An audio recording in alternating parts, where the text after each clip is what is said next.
甲政治人物伫选总统进前，互外界认为拢爱到美国去面试。学者来分析，因为台湾特殊的外交处境受到美国长期的支持，所以甲美国保持着好关系，是想要选总统的政治人物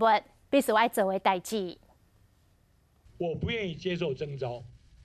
欢喜收下英语证，郭台铭摕到国民党总统初选的入场券，后一步敢是追随台北市长郭文天、高雄市长韩国瑜去美国。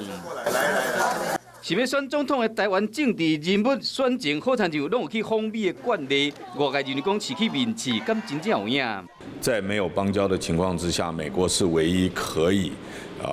承受中国大陆的压力，然后继续对我们实施军售的国家。美国从军事、经济、文化、科技各方面、医疗各方面都跟我们发生很密切的关系，所以任何领导人一定会去访问。 访美嘛有标准的行程，上爱基本就是会见侨胞，因为因嘛有选票，爱过来拜访华府，重点是甲新款的官员甲议员见面，所来嘛爱甲智库交换意见。借由智库搭的一个台子，能够让他在美国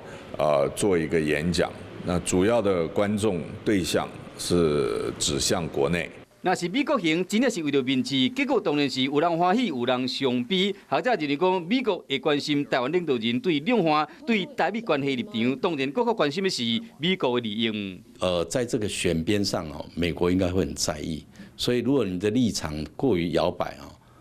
比较偏亲中的话，我相信可能美国应该不会给予比较热情的接待。 因为面对中国不断文攻武吓，美国伫无正式邦交的情形之下，依然对台湾真好，嘛莫怪想要参选总统的人访问美国会变成惯例。